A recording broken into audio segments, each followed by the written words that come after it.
don't think so, man. I don't think so at all. Because you are endorsing this blaspheme without no reservation and no consideration to the right of Allah. This is such a serious crime in the deen of Allah that you have no right to look at it as something trivial and casual. It is not. And you may say, but you know, I don't really believe it. I don't believe it. I'm only saying it to make him happy. I say, you're a munafiq, brother. Not you, Habib. Big kisses for you. But if this is what you think, you're a hypocrite. If you say something that you don't believe, you're a munafiq. What is a munafiq? What is a munafiq? From nafaq. From nifaq is a form of like a tunnel. Someone who wants to pull his head from both sides. He's trying to please everybody. He's trying to please the kuffar, he's trying to please the Muslims. So he tells them something that when he sees the Muslim, قالوا آمنا وإذا خلوا إلى شياطينهم قالوا إنا معكم إنما نحن مستهزئون. So they want to play on both sides. I'm with you on the one hand, the next thing you know, I'm with the kuffar. And whatever makes him happy. This is a munafiq. If you see a kafir, you tell him Merry Christmas, just to make him happy, and then when you come to the Muslims, you say something else, you're a munafiq. Not you, whoever does that. So look how serious the situation is. You can't be saying something that you don't believe. And if you believe it, then that's a bigger problem. You are better off being a munafiq than believing in something which is abhorrent in our deen, ya ikhwan. The matter is very, very super serious. Just people are too ignorant to actually realize it. Big thing is just nothing. You have to understand. There's something is called taqreer. حتى في السنة عندنا سنة تقريرية, and acknowledging sunnah, approving sunnah. A sunnah based on the approval or the acknowledgement of the Prophet ﷺ. When something happens in front of him and he doesn't say anything, it becomes part of the sunnah of the Messenger of Allah. For example, Bilal radiallahu anhu, he used to pray 2 rak'at after every wudu. Sahih?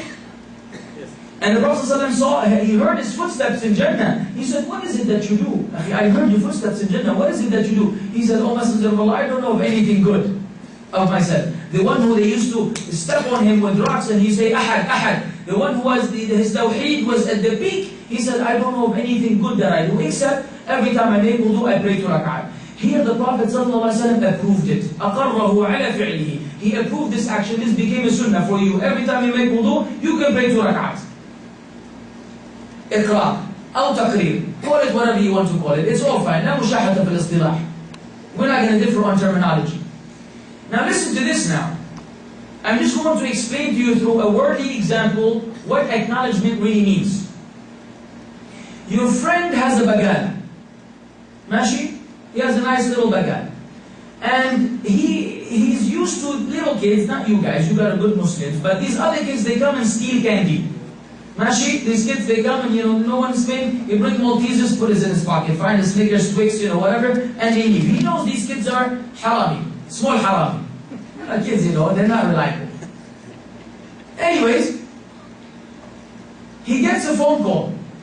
He has to go to the hospital. Some relative of his needs some care. He calls you. Say, listen, can you watch my store for an hour or so? I need to run to the hospital, see what's happening with my family. I'll be right back. You say, fine. When you come to the bagada, he says to you, listen, I want you to be very careful. There are some kids, some children, who have the tendency to steal. Okay? And I cannot afford to have someone steal 1 candy bar. I need every head of that. So please, while running this store for this 1 hour, make sure that no kid will steal anything. And he reaches out with his hand for a shake. Give me your word. You say, Abshir, Abshir, min ayuni. Don't worry, man. You're going to keep an eye on these kids, nothing's going to happen. Beautiful. And so now you've given him your covenant. Okay? Sure enough, he goes and you are sitting in the store, and who comes? The kids. Now, you know these kids and they know you, because you live in the same neighborhood, but they don't like you. These kids don't like this man who is watching over the store now. They have a bad relationship with him. But they said, hey, stealing is going to be easier now, because this guy doesn't know. The owner, he's used to catching them. The new guy, they think he doesn't know. So while he's standing, he sees the kids starting to put, fill up their pockets with candy. He sees them. He sees them with his eyes. Harami, small harami. Huh? Take the things. They make it to the door. Okay? What is he supposed to do? Stop them? Are you sure? Does he kiss them and tell them go home? Otherwise you'll be what? Breaking the covenant. If they told him, they made it to the door, candy's in their pocket, they say, good morning, sir. If he said good morning, only good morning, and they let him go, is this good morning halal or haram? Haram. Otherwise, saying good morning is halal or haram? Halal. Good morning, good afternoon. But in this context, you not doing anything, furthermore, returning their greeting with an equivalent greeting, and then let them walk away, letting them walk away is actually a crime. And that good morning, which acted as an acknowledgement, like saying, oh, good morning, no problem. Where's the good in stealing? What does good morning mean? Meaning it's a morning where there's goodness. Where's the goodness in stealing? There's no goodness in stealing. So your very statement of good morning is actually a lie, it's haram, and it's breaking the covenant. So if we say to this man, why did you do this, man? Why did you do this? He will say, look, they don't like me. So I figured if I let them steal, they will like me. Beautiful. This is the same thing with Merry Christmas. You took a covenant with Allah that you will adhere to His religion. Okay? You gave that word when you said, Ashhadu an la ilaha illallah wa ashhadu anna Muhammadan Rasulullah sallallahu alayhi wa sallam. And now someone is telling you Merry Christmas, which is against that covenant with Allah. If you were to say Merry Christmas, it is just like the man acknowledging this crime. And if you were to say, I only said that so that they will like me, then we will say that doesn't make it good. Because the man said, I only let them steal because I want them to like me. Does that make it halal? No, it does not. So you trying to make them happy does not make it halal either. Except, ya akhi, this was stealing some candy, and this is shirk and kufr in Allah subhanahu wa ta'ala. So which one is greater? Which one is greater of breaking a covenant? Certainly is to say Merry Christmas versus saying good morning. And in fact, good morning becomes nothing in comparison to the weight of Merry Christmas. So there's no Merry Christmas. And if they said it to you, you cannot say it back to them. If they get offended, explain. Say, listen, you said Merry Christmas, and you expect me to return the greeting. They say, yes, why not? I told you Happy Eid. Didn't I tell you Happy Eid on your Eid? So why can't you be nice enough? I'm courteous to tell you on your Eid Happy Eid. Why don't you tell me Merry Christmas? Just say to me, say, well, there's a fundamental difference between us in this regard. You see, I believe in speaking my thoughts, my sincere thoughts. We believe in sincerity in Islam. It's called ikhlas. My whole religion is based on ikhlas. وَمَا أُمِرُوا إِلَّا لِيَعْبُدُوا اللَّهَ مُخْلِصِينَ لَهُ الدِّينَ. They were only commanded to worship Allah being sincere. I'm sincere. I don't like to say things which I don't mean. You understand what I'm saying? Tell them. You understand? If I tell you Merry Christmas, if I tell you what you want to hear, but I don't feel it, I'm being a liar. I don't like to be a liar. I don't like to pretend something that I don't feel. I personally do not believe that Jesus was born on that day, nor do I believe that this is worth a celebration. So because I'm a very sincere person, and I really genuinely don't like to lie to anyone, I'm not going to tell you something which is not in my heart. Because in my religion, this is hypocrisy. In my religion, saying something with my tongue that is not in my heart is hypocrisy, and I avoid being a hypocrite. I really avoid being a hypocrite. And so, perhaps if you explain to me, and this is when you will definitely win. You say, I challenge you. You get any Christian in the world, even if he is a theologian, even if he's a missionary, an evangelist, most of them don't even know where the thing came from. Tell them, look, this is your chance. can you give me a background on the relationship between Jesus and Christmas? So I can consider whether this is something that I should consider in the future or not. And watch them. Okay. I will look for it and I will let you know tomorrow. They don't know. They go to Google to look it up, they will get this information. And so you win, baby. You win from a far distance. Because they don't have anything. They don't have anything. Nothing in the Bible. The Bible makes it haram for someone to cut a tree and put it at home. It's haram in the biblical text for you to cut a tree and put it at home and decorate it. This is what Christmas is. They bring a tree and they put it at home. You know? Santa Claus, what does Santa Claus have to do with Jesus? Ho, ho, ho. Get out of here, man. You need to get on a diet before you do anything. You're getting stuck in the chimney every other day. You need to change your lifestyle, man. We don't need no gifts from you. This whole thing is nothing but business and paganism. In fact, this whole idea that Christians, as usual, Christians are famous for adopting pagan idolatry beliefs and practices, and they bring them into Christianity, give them a Christian front, and then they say this is part of their religion. Everything that they do is paganism in one way or another. Trinity is paganism. God begetting His Son is paganism. Worshipping on a Sunday is paganism. Christmas is paganism. Easter is paganism. Birthdays is paganism. All of it is paganism from the pagans. The mushrikeen. Like the people of Quraysh and those before them, the people of Nuh. لا تذرن ودا ولا سواع ولا يغوث ويعوق ونصر. These are the same manhaj, same methodology, same aqidah that they continue to bring until today. So you have to be confident, ya akhi. Don't be so weak and don't be so shy. You are a representative of Islam. If you water down this religion, who is going to present it and represent it? Who? The people that don't come to the lectures? The people that are busy right now in the dunya? No one is left, ya akhi. It's our obligation to keep it real. They talk about keeping it real. We keep it real, man. We don't play games. This is as real as it gets. Now what I'm saying does not mean that you become rude. You have to understand now, my audience is Muslims, so I can speak freely. You don't bring this attitude when you're speaking to them. You don't. And don't say it's my fault. I'm warning you. My attitude is for my brothers. I speak to you freely because I can go from the heart to the heart. But when you're sitting with one, don't get too excited. Take it easy. Relax. And use the best wisdom. ادعو إلى ربك بالحكمة وبالموعظة الحسنة. ادعو إلى سبيل ربك بالحكمة والموعظة الحسنة وجادلهم بالتي هي أحسن.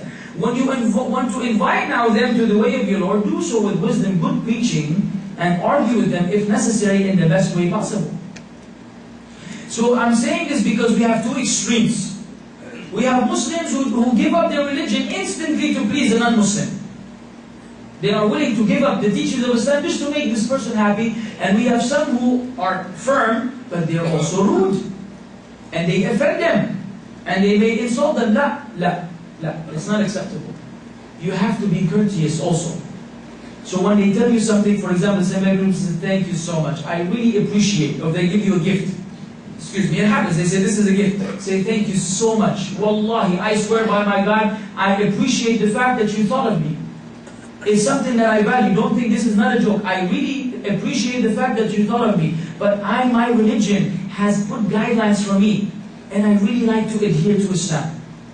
I have two Eids. Eid al-Adha, Eid al-Fitr.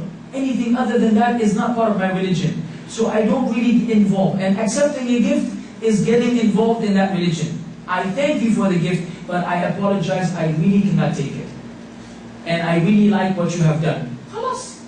If they have some mind, they will say, okay, thank you, I'm sorry. They will respect you. They have to respect you.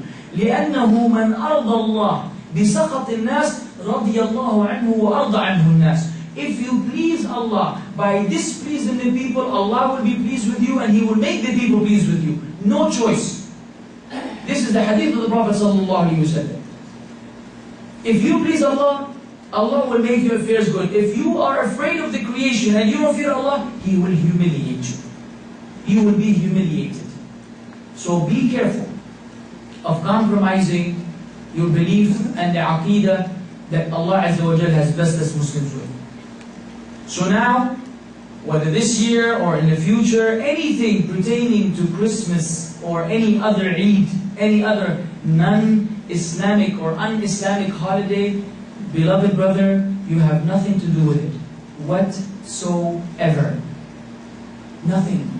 Even if someone asks you for directions to the location of the party, you can't give them directions because you are in essence aiding them in fulfilling that sin. We have to know our limitations. We have to know why. Some people say, but this is being this and this is being that. No, see, Islam is a religion of truthfulness, and it's a religion of seriousness whenever you need to be serious. There's flexibility when you need to be flexible, and there's adherence when you need to adhere. There are areas which Islam is lenient in regards to. For example, if some non-Muslim died, you may give condolences to their family by saying, you know, we are sad to hear this, and you can say general words, we wish you the best in this life and the life to come, and you do, you wish them Islam in this life and the life to come. You see, this is sincere, you're being sincere, you're not playing games.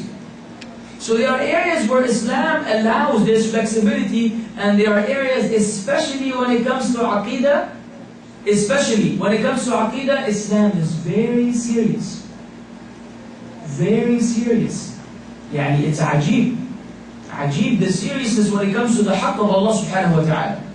The haqq of Allah cannot be compromised. And I'm trying to remember the ayah. But anyways, Allah Azza wa Jalla, in the ayah about the Christians taking Jesus and Mary as objects of worship.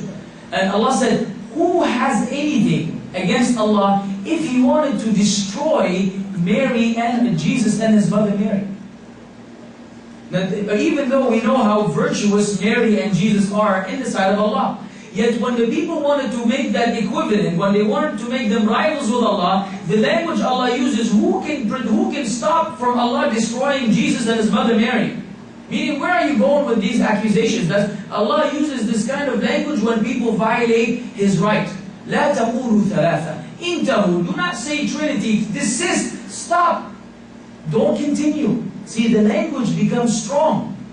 The language when it comes to the Tawheed becomes strong. When a man said to the Prophet sallallahu alaihi wasallam, ما شاء الله وشئت, قال أجعلتني لله ندا, بل ما شاء الله وحده. A man just said by, he didn't intend it. He said, whatever Allah wills and when you will. Whatever Allah wills and you will. He said, did you make me equal with Allah? Say whatever Allah wills alone. See the language? Even though the Prophet ﷺ, when a man urinated in the masjid, he urinated in the masjid and the Sahaba wanted to beat him up, he said, Da'uh, leave them alone. He did not let them touch one urinating in the masjid, and later on he gave him the most gentle, sweet advice. This is the house of Allah for remembrance of Quran. It is not a place for you to do this. When a man sneezes in the Salah and the Sahaba, again the Prophet ﷺ dealt with him in the most gentle way.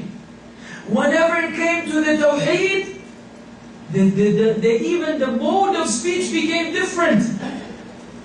When the Sahaba كانوا حديثي عهد بكفر فمروا بشجرة ذات أنواط. The Sahaba, some of whom had just reverted to Islam, they were with the Prophet ﷺ on one of the trips, and the kuffar used to have a tree called Dhatu Anwat.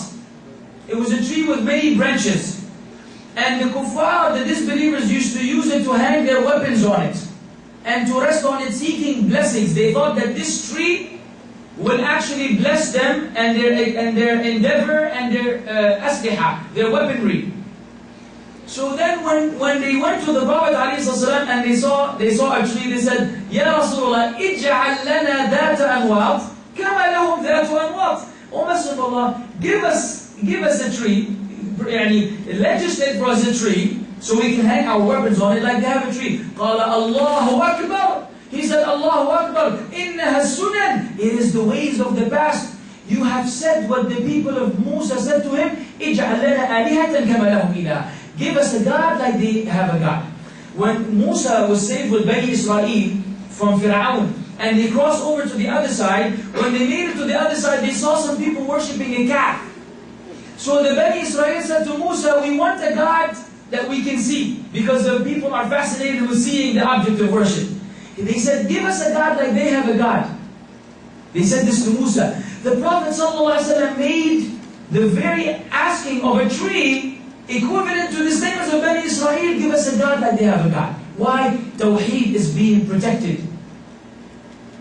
Tawheed is being protected. Shirk is being kicked away.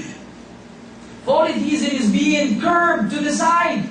This is what is the fundamental teaching of not only Islam, every prophet and messenger, ya akhwan. So when you fall into these areas where you acknowledge holidays that are based on issues that are based on shirk, you have actually, as Ibn Qayyim al-Jawziyah said, this is أعظم جرما. This is more of a crime, a greater of a crime than fornication, drinking alcohol, and killing someone. You saying Merry Christmas is greater of a crime, than killing someone, than drinking alcohol, and then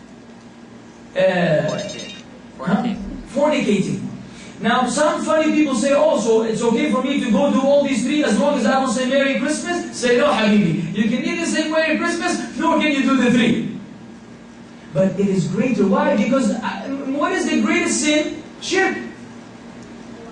وَإِذْ قَالَ لُقْمَانُ لِابْنِهِ وَهُوَ يَعِظُهُ يَا بُنَيَّ لَا تُشْرِكْ بِاللَّهِ إِنَّ الشِّرْكَ لَظُلْمٌ عَظِيمٌ. When Luqman, the wise, the first advice he gave to his son, when he advised him, my son, do not commit shirk. Do not commit shirk with Allah. This shirk is great oppression. إِنَّ اللَّهَ لَا يَغْفِرُ أَن يُشْرَكَ بِهِ وَيَغْفِرُ مَا دُونَ ذَلِكَ لِمَن يَشَاءُ. Allah does not forgive that you associate partners with Him. He forgives whatever is lesser than that to whomever He wills. So the greatest crime is not drinking alcohol, not killing someone, not fornicating. The biggest crime is shirk. And your statement, Merry Christmas, is the biggest acknowledgement of shirk. So you have to be strong. I know it's difficult. Don't think I'm speaking from some planet. I came from Jupiter, and I'm speaking to people on earth, and I have not been in what you may go through, especially the Balik Islam, especially the brothers who revert to Islam, who have Christian family members. It is very difficult for them to go back home, and everybody's celebrating Christmas, and they can't get involved. Very difficult, because everyone will attack them. I know how difficult it is, but that does not mean that you give up your religion to please the people. Because you have to remember that Jannah and Jahannam are in the hands of Allah Azza wa Jalla. Not your parents, not your culture, not your country. The one who judges where you end up, your destination is Allah. If you want to displease Allah by making Him happy, don't expect them to come on the Day of Judgment and open paradise for you. They can't. But if Allah wants to put you in paradise because you didn't celebrate Christmas, don't think your parents can come and say, no, put them in Jahannam because you didn't celebrate Christmas. They can't. Allah will put you in paradise even if your parents don't like it. So your relationship is with Allah. The rest of the people, whether they like it, alhamdulillah, they don't like it. Okay? That's as blunt as you can be. Don't like it, what do you want me to do? I can't. It's like someone doesn't like the way you look. Brother, your nose is too big. So what? You want me to take out my nose, man? You want me to what? Put my nose, shove it in my mouth and my face? Or walk around covering my nose because you don't like my nose? If you don't like my nose, what do I say? That's your problem. I like my nose. Not my nose, I'm just giving you an example. I don't care about my nose. The idea is, if someone doesn't like the way you look, do you think the next day you're going to go and get a plastic surgery and change the way you look to make them happy? No. When someone says, I don't like the way you look, say, I don't care. You don't like the way I look? Psh. I don't care. It's the same attitude. You don't like this? I don't care. I'm sorry, man. I'm sorry for you. What do you want me to do? Change my religion so you can be happy? I don't think so. I don't have the right to do so. So you have to have this kind of mentality. This mentality will save you a lot of headache. And people get offended, and that's life. People get offended all the time. If they're getting offended for the sake of Allah, let it be. Okay? Now I know I can talk too much, but and there's a lot more to say, but I think the message is delivered. Inshallah, I think you understand where I'm coming from, and I think you're all brave. You're brave men. You're brave enough to understand and comprehend the objective here and be able to carry it out in your life. I know that you can do that, inshallah. That you're a man. And even if there were sisters listening to this eventually, you're someone who has faith in Allah. Remember, if you really want someone to support you, remember the Sahaba, ya Shaykh. Remember the Sahaba who used to Ammar ibn Yasir and others and Bilal who were tortured fi sabilillah. No one would even speak to them. They were beating them, ya akhwan, they were killing them with knives and swords and cutting them up and torturing them in the desert, in the hot desert, just for them to say one statement that doesn't please Allah. They wouldn't even say one word that would please the kuffar if it doesn't please Allah. Except when Ammar did it and the Prophet ﷺ gave him the concession. Other Bilal said, Ahad, Ahad, Ahad, Ahad. He wouldn't stop saying Ahad. So when you are in this situation, remember the Sahaba. Remember Umar radiallahu anhu, Umar. And what do you know about Umar? Umar ibn al-Khattab, the man, as manly as a man can get. The only one who, when he did hijrah, I mean, Ajib Umar ibn al-Khattab. Everybody who did hijrah, they had to kind of run away in one shape or another, you know? Umar said, if any one of you wants his mother to be bereaved by him, let him meet me on the other side of the van. Right in there.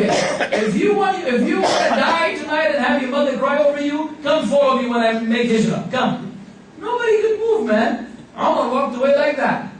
So remember Umar, ya Shaykh. See, I feel you have to have the bravery of Umar. So in this situation now, emails and all this, we're having it very easy. Worst case scenario, you don't acknowledge their celebrations, end of story. Okay? Are you ready for that attitude, inshallah? You can do it, inshallah, okay? So no more Christmas, no more Easter, no more Happy New Year. Same thing goes, same thing goes. Anything which is not Eid al-Fitr, Eid al-Adha, it's the same exact speech. Remember this speech and apply it. Whether it is Hindu religion, Hindu holidays, festivals, Christian, Jews, Buddhist, whatever, the ruling is the same. It is not from Allah, it means it's from Satan. If it is from Satan, we just don't like it. We just don't like it and we don't like to get involved in it. So I will end now so you can have some questions. If you do have any questions, then feel free to ask anything, even if you find it a little difficult. No issues, inshallah. No, just ask better questions. No papers. Yes, sir. Questions. Tafadhal, Habibi. Before that, I better switch on. I came from a multicultural, multi-religion country, and recently with this Merry Christmas thing, a lot of fatwa or guidance has been issued by the alim of from Malaysia.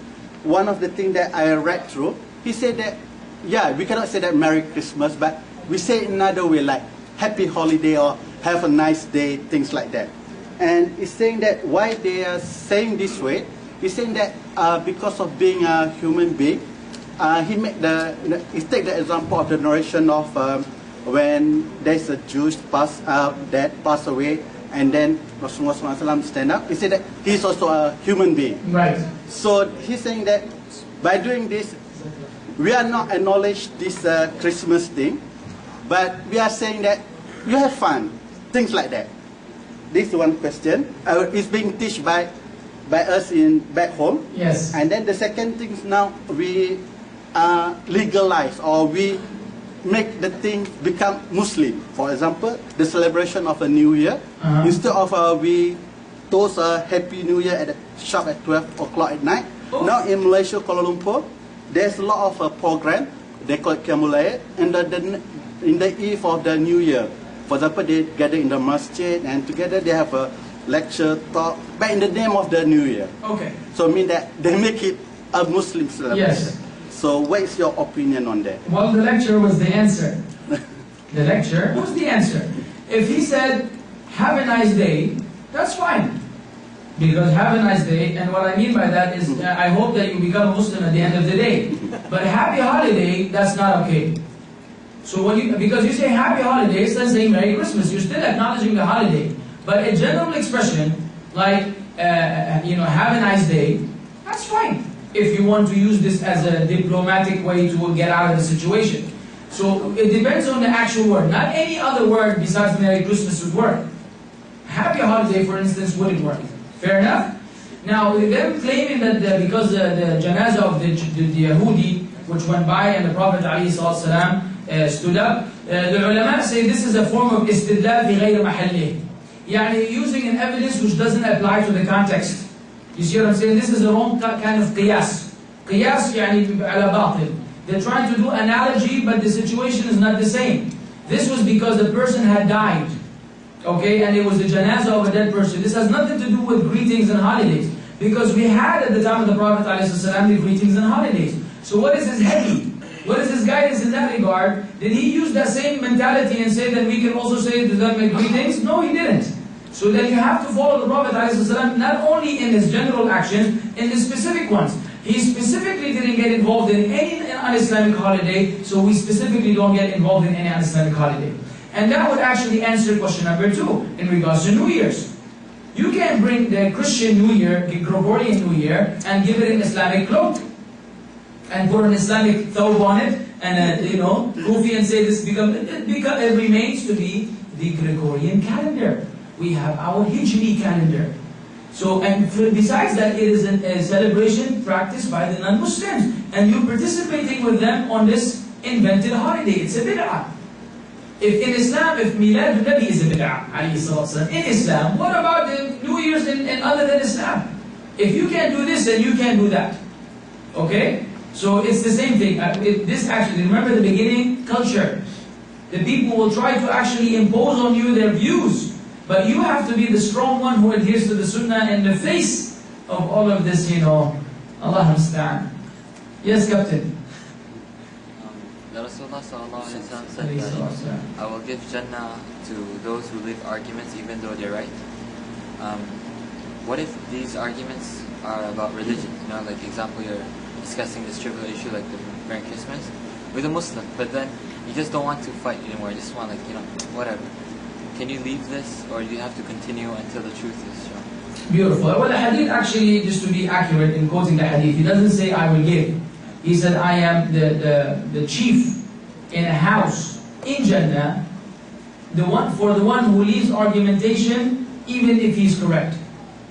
Now the ulama look at this narration and the narrations of وَلَا جِدَالَ فِي الْحَجِّ, for example, in Jidal in Hajj, for example, they look at it as the Jidal bil-Batil, or the form of argumentation which is in falsehood. Here comes Bollywood. The Jidal which actually is fruitless. There is a kind of Jidal, ya Captain, which is obligatory. Al-Jidal للذب عن دين الله عز وجل. The Jidal, the argumentation wherein you are defending the deen of Allah. And you are clarifying and proclaiming the truth. So you have to look at the situation. There is a kind of blameworthy jidal, blameworthy argumentation, and praiseworthy argumentation. If you're sitting with someone discussing the issue of Christmas and the permissibility or the impermissibility, this is praiseworthy argumentation because you're trying to deliver a message. Now if it has become evident to you that this person is stubborn and he does not want to listen, and you've come to that realization because he's following his desires, then you can apply the hadith. You will leave alone this argumentation because you want the ajr from Allah. But you don't begin with this attitude. Otherwise you cannot enjoy the good and forbid the evil. Where's the amr bil ma'ruf wa nahy anil munkar? You can never do it if you just want to leave argumentation, because inevitably, very often, enjoying the good and forbidding the evil will lead to argumentation. So this is your attitude after you have made the effort, not in the beginning. Got it? But how would you leave without sound like you've been defeated, No, you haven't been defeated, akhi. Once you say the truth, you won. Because sometimes they present an argument and you just don't want to argue anymore. No, but you should argue. If they present an argument which you're able to defeat, you should make it clear. Once you've said everything they need to hear in regards to the truth, then you can walk away. Not without doing the job. Yeah, you explain to them all the points Allah said, and the Prophet ﷺ, and the ulama said, you deliver the message. If he wants to argue further, then you can walk away. But before that, don't walk away without giving him the truth. Now, al-din al-nasiha. Religion is sincere advice. You must advise him fi sabilillah. Now, mashallah. He raised his hand first, if you mind. So we can be fair. Fadal akhi. There are certain celebrations that have nothing to do with religion. For example, like National Day, or even some in certain cultures like just celebrating certain days because of the history of the place? Or, Good question. so is it, I have, but just so I can give you a long and a short answer. The short answer is I have a lecture on YouTube titled, Can I Celebrate This? Okay, so I advise you to watch the lecture because there's a long, extensive answer to that one. The annual holidays, like wedding, the wedding anniversary, National Day. The ulama look at it from this angle. The word Eid comes from عادة يعود إعادة, repetition, something which comes on and on, time after time. It continues to come year after year. So now, because the hadith, the Prophet ﷺ said, إِنَّ لِكُلِّ قَوْمٍ عِيدًا وَهَذَا عِيدُنَا, on Yawm al-Fitr, he said, every nation have their own Eid, and this is our Eid, speaking about Eid al-Adha. And another narration, he said, the other narration, that he went to Medina and he saw that the people were celebrating 2 days. قال ما هذان اليومان؟ قال يومان كنا نلعب فيهما في الجاهلية. They said these are 2 days in which we used to celebrate and have festivities in Jahiliyyah. قال إن الله قد أبدلكم بهما خيرا منهما. He said, the Prophet ﷺ, Allah has replaced for you 2 days which are better than these 2 days, يوم الفطر ويوم الأضحى, or the day of Fitr and the day of Adha. So he did not acknowledge the 2 Eid which the Muslims had been celebrating that they learned from Jahiliyyah. He said Allah made them up for you with other 2 days, indicating that we only have Eid al-Fitr and Eid al-Adha. Subsequently, anything which happens on yearly basis, on a fixed date, Islamically is called Eid.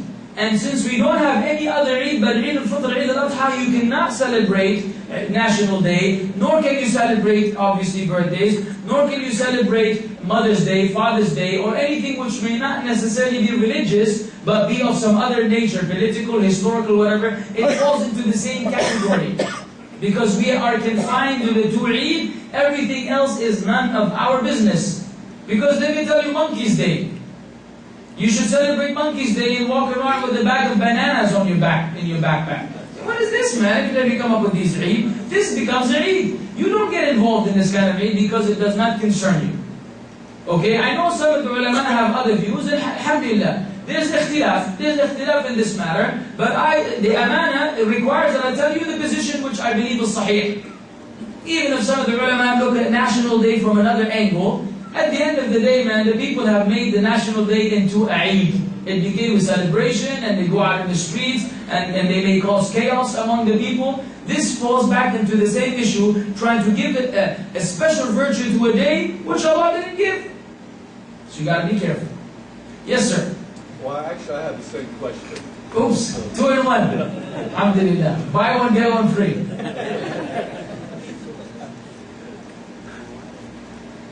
Anybody else? Yes, sir. Okay, back at home, Yes, sir. we only have very limited holidays. Okay? Good. So what the Muslims do during the others' holidays, they may make a speech like this, gathering in the masjid. Okay?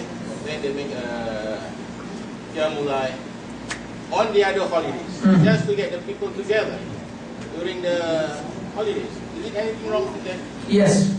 This is a bid'ah. To specify a day or the date in which the non-Muslims are having celebrations, and you invent a special worship, whether it is Qiyamul Layl or recitation of the Quran or anything of the sort, if you intentionally, like today, do you think we intended to come on Christmas? Allah knows we didn't. Allah knows we didn't. In fact, I didn't realize it was Christmas until I looked at my phone and the date. And then it hit me. Where this happened, haphazard.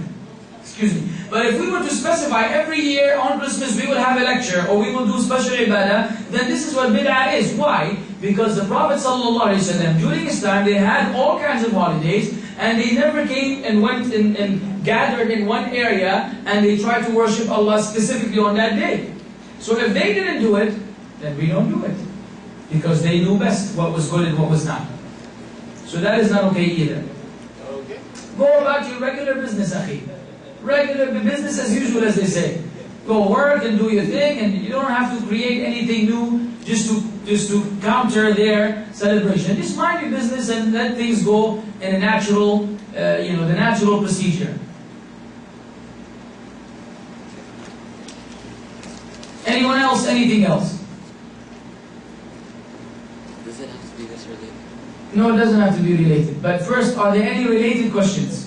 Yes, one more question. He beat you. How about, back to the question again. For example, if we have, like, Alhamdulillah, my parents, but what if my friend is newly convert? So he have a parents back home who is a Christian. And I saw they are, even though here they are celebrating, because it's like, become a tradition for them. Like they are cooking the food and they gather. I mean, in the intention, like for example, if they go back home, they be with their family. Yes. So the family is celebrating, and then they part of the like the parents. Yes, I understand. So, what is our? I mean, how to for us to advise or how to say this? Well, see, the person who does that out of ignorance, he's excused. Yani someone who just embraced Islam, he hasn't learned all these particular details in regards to this issue, and he's still used to the old tradition by sitting with his family. There's no sin on him because he's excused due to ignorance. However, it's our obligation to inform him. You can't leave him. Because Allah said, the Prophet ﷺ said, لا يؤمن أحدكم حتى يحب لأخيه ما يحب لنفسه. You will not truly believe until you love for him what you love for yourself, your brother. So it is obligatory on you to convey that. Now, how do you do so? You have to be wise and easy and tell him, the wisdom behind it. Of course, it is shocking to many. But, it really depends on the level of faith. That's why you see the Sahaba, the companions of the Prophet ﷺ, they were ready to abandon everything for the sake of Allah. In fact, when they did migration, when they migrated from Mecca to Medina, brother, they left their homes behind. They left their wealth behind. They left their families behind. They left everything behind and they traveled on camels from Mecca to Medina. No airplane, no reservation, no air condition, nothing. Leaving their own property, their own hometown behind. Fi sabilillah. For the sake of Allah. This is the kind of sacrifice that they were willing to give. And so what are we sacrificing now? Nothing. In comparison to what they did, nothing. So because why? Their iman was sincere.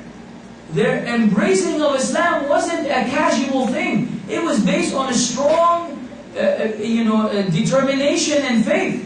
Subsequently, they were able to give up and sacrifice things that we can only imagine. But if a person is true in his faith, if he's not a joker, if he embraces Islam because he truly believes, then his iman will enable him to leave anything which contradicts Islam. These people we know.